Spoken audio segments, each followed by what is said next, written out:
ان کے لیے حوریں دی جائیں گی، ان کے لیے بیویاں دی جائیں گی جو پاک اور صاف بیویاں اور عورتیں ہوں گی۔ یہ انعام ہے ان لوگوں کے لیے جو دنیا میں نیک عمل کر کے آئے۔ والذین آمنوا واتبعتم ذریاتهم بإیمان الحقنا بهم ذریتهم وما آلتناهم من عملهم من شيء كل امرئ بما كسبت رهین۔ اور جو لوگ ایمان لائے اور ان کی اولاد نے بھی ایمان لے آئی اور ان کی پیروی کی، ہم ان کی اولاد کو ان تک پہنچا دیں گے اور ان کے عمل سے ہم کچھ کم نہ کریں گے۔ ہر شخص اپنے اپنے عمل کا گروی ہے۔ تو اللہ سبحانہ و تعالیٰ نے ایک بہترین بات یہاں پر آیت نمبر 21 میں فرمائی ہے کہ جو لوگ ایمان لائے، اللہ اور اس کے رسول کی بات مانی، اور ان کی اولاد، ان کے بچے بھی اس پر پیروی کی، اس کو فالو کیا صحیح بات کو، وہ بھی ایمان لائے اللہ اور اس کے رسول پر، ہم ان کو ان تک پہنچا دیں گے۔ اس سے مراد یہ کہ جنت میں ہمارے جو رشتہ دار دنیا میں ہمارے ساتھ رہتے تھے اور وہ بھی ایمان لائے اور انہوں نے بھی نیک کام کیے، تو جنت میں وہ ہمارے قریب قریب رہیں گے۔ جیسے ماں باپ ہیں اور وہ نیک تھے تو جنت میں داخل ہوئے، اور ان کے بچے بھی نیک تھے، اچھے کرم کیے، وہ بھی ان کے ساتھ جنت میں ساتھ رہیں گے، ان کے محل آس پاس نزدیک ایک دوسرے کے قریب ہوں گے۔ تو اللہ کہہ رہا ہے کہ ہم ان سے ان کو ملا دیں گے۔ ہر شخص اپنے کیے کا گروی ہے، مطلب ایسا نہیں ہوگا کہ ماں باپ نیک ہے تو ان کے بچے چاہے غلط ہو تو ان کو بھی جنت میں ڈال دیا جائے گا، ایسا نہیں ہوگا۔ ماں باپ کا حساب ان کے ساتھ، بچوں کا حساب ان کے ساتھ، ہر بھائی کا حساب الگ، بیوی بچوں کا حساب الگ، کوئی کسی کے کام نہیں آئے گا۔ ہر ایک کا انڈیویجولی حساب ہوگا، ہر ایک کا اکاؤنٹ سیپریٹ ہوگا۔ جو نیک اور اچھے کام کرے گا وہ جنت میں داخل ہوگا، جو برے کرم کرے گا، اللہ اور اس کے رسول کا انکار کرے گا، وہ نرک میں یعنی جہنم میں جائے گا۔ آیت نمبر 22، وَأَمْدَدْنَاهُمْ بِفَاكِهَةٍ وَلَحْمٍ مِّمَّا يَشْتَهُونَ۔ ہم نے ان کے لیے میوے مرغوب گوشت کے ریل پیل کر دیے ہیں، مطلب ان کے لیے خوب میوے ہیں، ڈرائی فروٹس اور قسم قسم کے کھانے، گوشت اور تمام چیزیں جو چاہیں گے وہ ان کو دیا جائے گا۔ یہ جنت کا انعام اللہ سبحانہ وتعالیٰ یہاں پر بیان کر رہے ہیں۔ مطلب ایک انسان جنت میں جو داخل ہو گیا، وہ جس چیز کو کھانا چاہے گا اس چیز کو اس کے سامنے لا کر پیش کر دیا جائے گا، اور جو امیجن اس نے نہیں کیا وہ قسم کے کھانے اور ایسے مزے اور ایسے ٹیسٹ اس کو ملیں گے جو اس نے کبھی نہ دیکھے، نہ سنے، نہ محسوس کیے۔ آیت نمبر 23، اللہ سبحانہ وتعالیٰ فرما رہے ہیں يَتَنَازَعُونَ فِيهَا كَأْسًا لَا لَغْوٌ فِيهَا وَلَا تَأْثِيمٌ۔ خوشی طبعی کے ساتھ ایک دوسرے سے جام شراب چھیننا جھپٹنا کریں گے، جس شراب کے سرور میں تو نہ بیہودہ گوئی ہوگی اور نہ کوئی گناہ ہوگا۔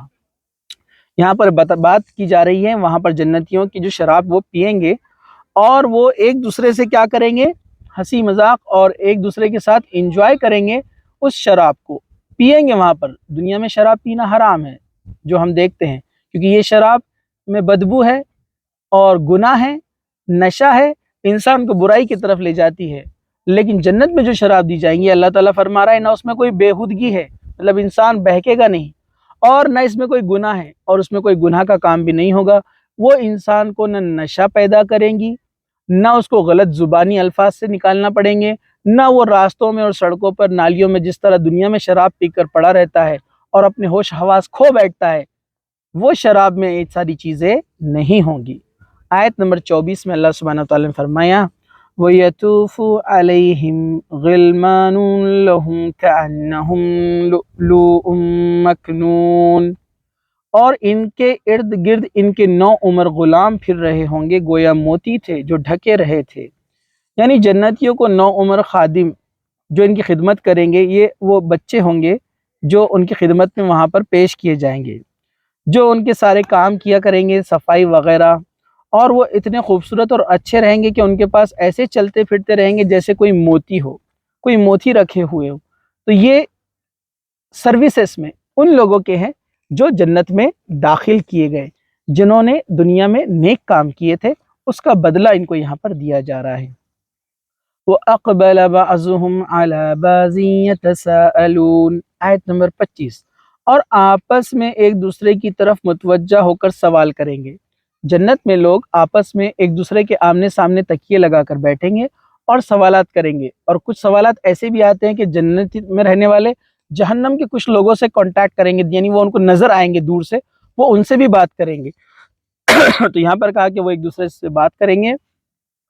قالوا انا كنا قبل فی اہلنا مشفقون، کہیں گے اس سے پہلے ہم اپنے گھر والوں کے درمیان بہت ڈرا کرتے تھے۔ مطلب جنت میں رہنے والے جو جنت میں داخل ہو گئے ہیں دو لوگ، ان کا ڈسکشن یہاں چل رہا ہے کہ دنیا کے اندر ہم دین پر عمل کرنے میں کافی ڈرتے تھے، آج ہم کو کتنا اچھا اس کا بدلہ دیا گیا ہے۔ تو یہاں پر اس کا مطلب یہ بھی ہو سکتا ہے، یعنی اللہ کے عذاب سے، اس لیے اس عذاب سے بچنے کا اہتمام بھی کرتے تھے۔ اس کے لیے انسانوں کو جس چیز کا ڈر ہوتا ہے، اس سے بچنے کے لیے وہ تنگ ودو کرتا ہے، یعنی انسان دنیا میں اللہ کے عذاب سے ڈر کر جو نیک اعمال کرتا ہے، تو اس کا یہاں پر ڈسکشن کیا جا رہا ہے۔ وہ کہیں گے کہ اس سے پہلے ہم اپنے گھر والوں کے درمیان بہت ڈرا کرتے تھے، یعنی اللہ کے عذاب سے ہم ڈرا کرتے تھے، اور اس دن کے آنے سے ہم ڈرا کرتے تھے، اور ہم نیکیوں پر قائم رہا کرتے تھے، آج اس کا بدلہ ان کو یہاں پر دیا گیا ہے۔ فمن اللہ علینا ووقانا عذاب السموم، بس اللہ تعالیٰ نے ہم پر بڑا احسان کیا اور ہمیں تیز و تند گرم ہواؤں کے عذاب سے بچا لیا۔ جنتی آپس میں بیٹھ کر ڈسکشن کریں گے کہ اللہ کا احسان ہوا، یہ اللہ کا شکر ادا کریں گے کہ کتنا اچھا ہوا کہ اللہ نے ہم کو اس آگ سے بچا لیا جس میں دوسرے لوگ پڑے ہوئے ہیں، تو وہ اللہ تعالیٰ کا احسان مانیں گے، شکریہ ادا کریں گے۔ آیت نمبر 28، اِنَّا كُنَّا مِن قَبْلُ نَدْعُوهُ إِنَّهُ هُوَ الْبَرُّ الرَّحِيمُ، ہم اس سے پہلے اس کی عبادت کیا کرتے تھے، بے شک وہ محسن اور مہربان ہے۔ مطلب آج ان کو یہ کہا جا رہا ہے کہ ان کو جو بدلہ یہاں پر دیا گیا ہے دنیا کے اندر، دنیا کا بدلہ جو ان کو آج جنت کے اندر دیا جا رہا ہے، تو ہم یہ جو بدلہ ان کو دیا گیا ہے، تو اس سے پہلے ہم جو عبادت کیا کرتے تھے، ایک اللہ کی عبادت، اس کے رسول کی بات مانا کرتے تھے، آج اس کا بدلہ ہم کو دیا جا رہا ہے۔ آیت نمبر 29، فَذَكِّرْ فَمَا أَنْتَ بِنِعْمَةِ رَبِّكَ بِكَاهِنٍ وَلَا مَجْنُونٍ، تو آپ سمجھاتے رہیے کیونکہ آپ اپنے رب کے فضل سے نہ تو کاہن ہیں نہ دیوانے ہیں۔